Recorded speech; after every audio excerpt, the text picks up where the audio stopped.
Cole, loi d'Arrhenius. Pour la réaction CH3I plus C2H5ONa donne CH3O C2H5 plus NaI, on a établi les résultats expérimentaux suivants. Pour une température de 0 degré Celsius, on a une constante de vitesse égale à 5,60 10 puissance moins 5 mol moins 1 litre seconde moins 1. Et pour une température de 30 degrés Celsius, on a une constante de vitesse égale à 208 10 puissance moins 5 mol moins 1 litre seconde moins 1. Petit 1, donner la relation empirique d'Arrhenius, donner la signification des termes qui apparaissent dans cette relation, donner l'ordre de grandeur de l'énergie d'activation. Petit 2, la constante de vitesse de cette réaction obéit-elle à la loi d'Arrhenius? Quelle est la valeur de l'énergie d'activation? Quelle est la valeur du facteur de fréquence grand A? On donne grand R est égal à 8,31 joules Kelvin-1 mol-1.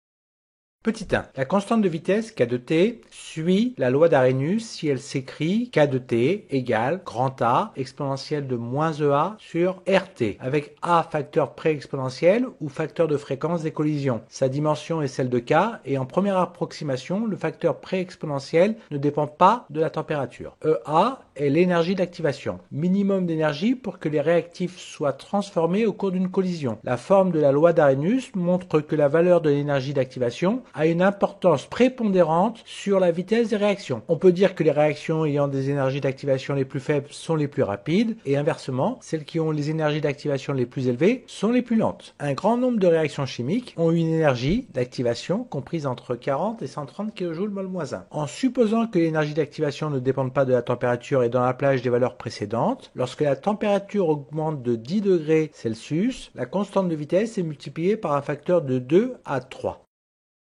Petit 2. La constante de vitesse de cette réaction obéit à la loi d'Arrhenius si logarithme népérien de K est égal à logarithme népérien de A exponentielle de moins EA sur RT, ou logarithme népérien de K est égal à logarithme népérien de A moins EA sur R, le tout fois 1 sur grand T. Après linéarisation, elle prend la forme d'une droite dans un graphique où on trace logarithme népérien de K en fonction de 1 sur T, avec T en Kelvin et pour laquelle logarithme de A est l'ordonnée à l'origine et moins EA sur R est la pente. Donc on calcule logarithme népérien de K, on calcule aussi 1 sur T avec T en Kelvin, puis on trace sur un graphique logarithme népérien de K en fonction de 1 sur T.